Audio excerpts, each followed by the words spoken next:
빌레몬서 강의 14번째 시간입니다. 오늘은 빌레몬서 1장 11절, 12절 말씀을 중심으로 함께 은혜를 나누어 보도록 하겠습니다. 우리는 지난 시간에 바울이 빌레몬에게 편지를 쓰게 된 진짜 이유를 함께 나누었습니다. 과거 빌레몬의 노예였던 오네시모를 용서해 달라는 부탁의 편지였습니다. 이렇게 부탁의 편지를 쓰면서 바울은 빌레몬에게 아가페의 사랑을 실천할 것을 호소하죠. 이렇게까지 바울이 자기 일도 아닌데 두 팔을 걷어붙이고 힘을 쓰는 이유는 오네시모가 복음을 듣고 완전히 달라진 모습을 보았기 때문입니다. 복음을 듣고 예수님을 영접한 오네시모, 눈빛부터 달라졌을 것입니다. 그는 예수 그리스도의 큰 사랑을 경험하였습니다. 그 후로 그는 고민합니다. 과거에는 자기를 위하여 살았다면 이제부터는 어떻게 하면 하나님께 영광을 돌릴까? 그것이 현재의 오네시모의 숙제였습니다. 아마도 추측컨대 오네시모는 지금 현재 감옥에 갇혀 있는 상황 속에서 하나님께 영광 돌릴 수 있는 것은 크게 두 가지라 생각했을 겁니다. 첫 번째는 바울을 통하여 하나님의 말씀을 계속 들으면서 예수님을 아는 지식이 풍성해지는 것. 두 번째는 바울을 아버지처럼 섬기는 것이었을 겁니다. 바울이 감옥 생활하는데 조금이라도 불편이 없이 아마도 오네시모는 그의 수종처럼 섬겼을 것입니다. 그와 같은 과정 속에서 오네시모는 과거에 느껴보지 못한 큰 은혜 속에 살게 됩니다. 하나님의 말씀이 위로가 되고요. 바울과 영적인 소통을 하면서 예수님의 살아계심을 경험합니다. 처음에 갔던 감옥은 지옥이었습니다. 그런데 그 감옥이 이제는 천국이 된 것입니다. 사람은 참 묘합니다. 왜냐하면 어떤 사람과 같이 있느냐에 따라서 그 사람의 환경이 천국이 되기도 하고 지옥이 되기도 합니다. 오네시모는 바울과 함께 있음으로 인하여 하나님과 함께하고 있다는 사실을, 예수님과 함께하고 있다는 것을 느꼈습니다. 그래서 그 감옥이 이제는 천국이 된 것입니다. 한편 오네시모의 변화된 모습을 본 바울은 아마도 가슴이 굉장히 더 뜨거워졌을 것입니다. 오네시모와 같은 당시 세상 사람의 기준을 보면 하찮은 존재였습니다. 노예였습니다. 도망친 자였습니다. 범죄하여 감옥에 끌려온 사람이었습니다. 인간적으로 볼 때는 정말 별품 없는, 별 볼 일 없는 그런 인간이 이렇게 변화되어 눈빛이 초롱초롱하며 하나님 말씀 듣는 것을 기뻐하고 바울을 정말 아버지처럼 모시는 그 모습에 너무나도 큰 감동을 받았을 것입니다. 그래서 바울은 빌레몬에게 서신을 쓰면서 오네시모가 이렇게 달라졌다라고 이야기합니다. 빌레몬서 1장 11절입니다. 다시 한번 읽어볼까요? 시작.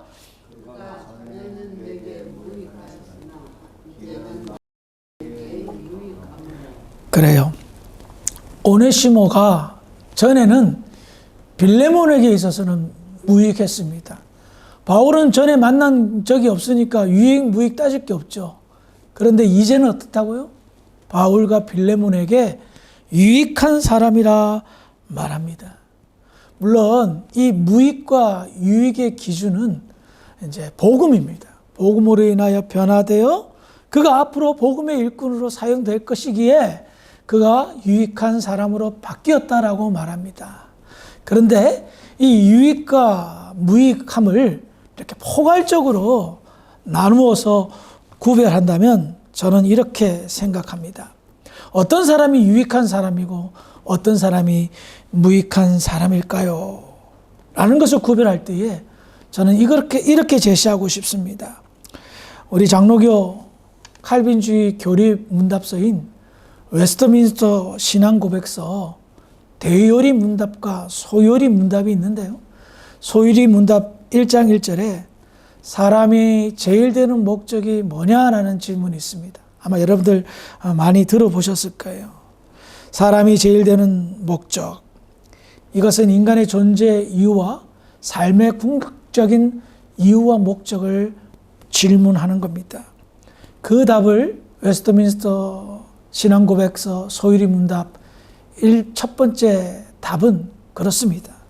하나님을 영화롭게 하는 것과 그를 영원토록 즐거워하는 거다라는 겁니다. 그러니까 사람의 삶의 이유와 목적이 뭡니까? 첫 번째는 하나님을 영화롭게 하는 겁니다. 하나님을 영화롭게 한다는 것은 하나님을 존귀하게 높여드리는 겁니다.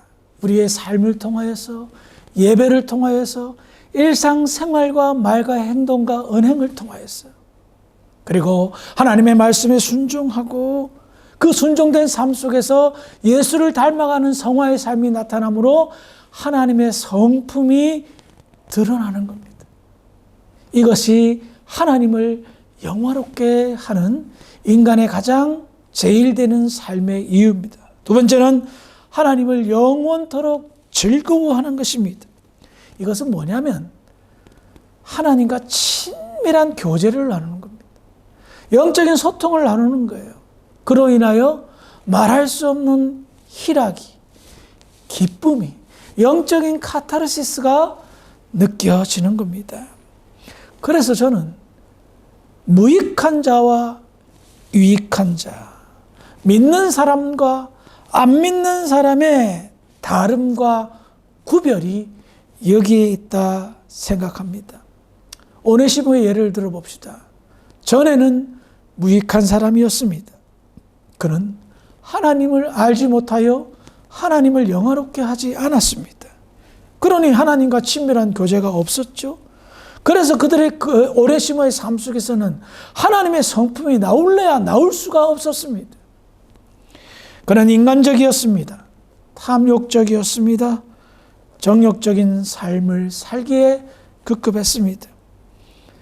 당연히 하나님과 영적인 교제가 없으니 그의 삶은 참된 기쁨과 만족이 없었습니다. 불평과 불만과 어떻게 하면 자신의 인생을 역전시킬까 고민밖에 안 하였습니다. 그 결과 어떤 삶을 살았습니까?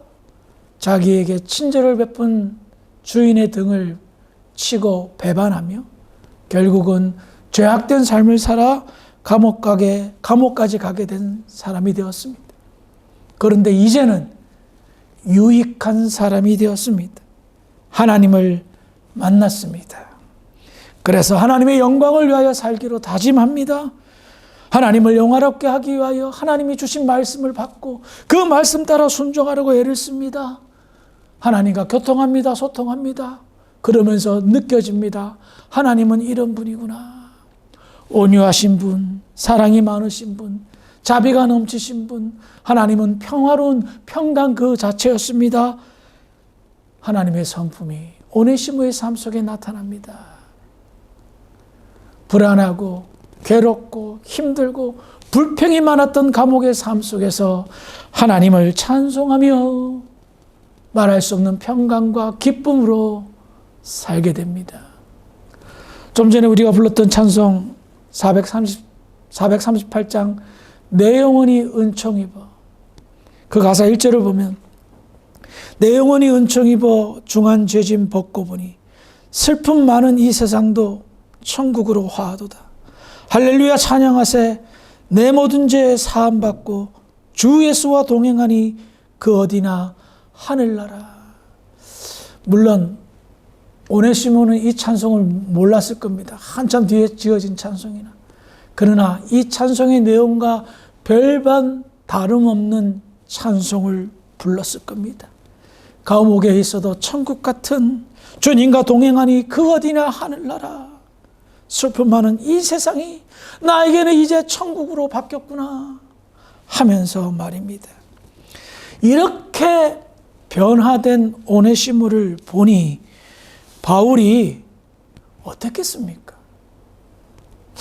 얼마나 감동이 되었겠어요. 전에는 무익한 사람이었는데 이제는 너무나 유익한 사람이었어. 나도 필요하고 당신도 꼭 필요한 사람인 거예요. 그래서 정말 어렵지만 부탁하기 힘든 부탁을 빌레몬에게 하는 겁니다. 하나님 보시기에 무익한 자가 있습니다. 그 사람을 로마서 1장 21절에 이렇게 말하고 있습니다. 제가 읽어드릴게요. 하나님을 알되 하나님을 영화롭게도 아니하며 감사하지도 아니하고 오히려 그 생각이 허망하여지며 미련한 마음이 어두워졌나니. 이렇게 무익한 사람, 하나님을 아는 사람인데 하나님을 영원하게 하지 않는, 하나님이 주신 은혜가 있는데도 감사하지 않습니다. 그러면서 자기 마음의 정욕대로만 살아가는 사람이에요. 그런 사람이 무익한 사람인데요, 하나님은 이런 사람을 어떻게 대할까요? 시간 관계상 다 찾아볼 수는 없지만 로마서 1장 24절, 26절, 28절에 보면 이런 표현이 반복되어 강조하여 나옵니다. 내버려 두셨다.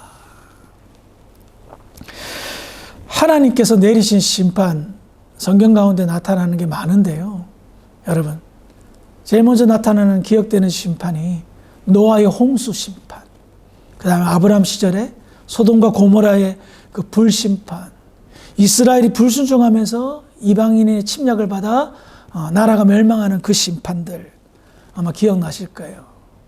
저는 개인적으로 그 심판보다 더 무서운 심판이 있다면 바로 내버려 두는 심판이 아닐까 생각이 들었어요.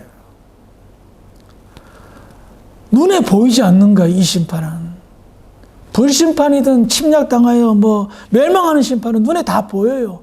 그래서 그것을 교훈 삼고 그것을 생각해서 사람들이 변화되고 하나님을 두려워해요. 그런데 내버려 두는 심판은 무엇이 문제냐면 내버려 두니까 하나님을 두려워하지 않는 거예요. 그러니까 자기 마음대로 가는 거예요.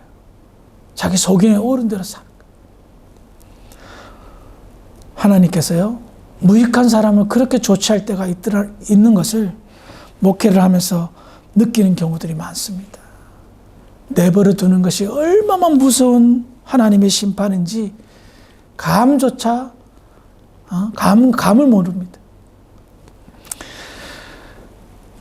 하나님 보시기에 무익하다면, 그럼에도 불구하고 하나님이 내버려 두었음에도 불구하고 그 사실조차 모르면서 계속해서 죄악된 나날들을 살아간다면 정말로 두렵고 무서운 그 날이 찾아올 수도 있다라는 겁니다. 바울은 오네시모가 전에는 무익했다, 그러나 이제는 이라는 반어법을 사용하면서 정말 우리에게 꼭 필요한 유익한 사람이다라고 말합니다. 세상 사람들과의 관계에서도요, 유익한 사람을 찾습니다. 굉장히 이기적이죠. 세상 사람도 나는 어디에서 무익한 사람으로 살고 싶지 않다라고 생각합니다. 하물며 하나님 보시기에 유익하다면 그 얼마나 영광된 것이겠습니까? 여러분들이 이런 질문 진지하게 스스로 한번 해봤으면 좋겠습니다. 세상 사람들이 보기에 말고 하나님 보시기에 나는 지금 무익한 사람인가, 유익한 사람인가? 그 답을 아마도 내 속에 내주하고 계시는 성령님이 우리의 심령을 깨운다면 분명한 정답을 알려주리라 믿습니다. 우리가 각성해야 될 것이 있습니다. 늘 따져 질문해야 될 것이 있습니다. 하나님, 제가 지금 유익한 자입니까? 과거의 옛날을 보면 유익한 사람 같았는데 하나님 보시기에 지금 무익하다면 용서하여 주시고 과거의 유익함으로 돌아가게 하여 주시옵소서. 이것이 성도들이 해야 될 유익한 질문이 아닐까 생각이 듭니다. 우리는 하나님이 유익한 사람으로 불렀습니다. 하나님의 기대에 못 미치지 않는, 훨씬 미치는 복된 저와 여러분들이 되기를 주의 이름으로 축원합니다. 기도하시겠습니다. 하나님 아버지, 은혜를 감사합니다. 오네시모를 향한 그 모습을 보면서 바울은 그가 이제는 유익한 사람이 되었다라고 선포합니다. 하나님 보시기에 저희들, 우리 주사랑교회는 유익한 교회이며 유익한 사람들입니까? 우리가 혹시 놓치고 있는 것이 있지는 않습니까? 하나님, 유익한 사람들이 될 수 있도록, 유익한 주사랑교회가 될 수 있도록 인도하여 주시옵소서. 그래서 하나님의 영광을 드러내는 복된 교회, 복된 성도들이 될 수 있도록 축복하여 주시옵소서. 그리 될 줄 믿고 감사하며 예수님의 이름으로 기도합니다. 아멘.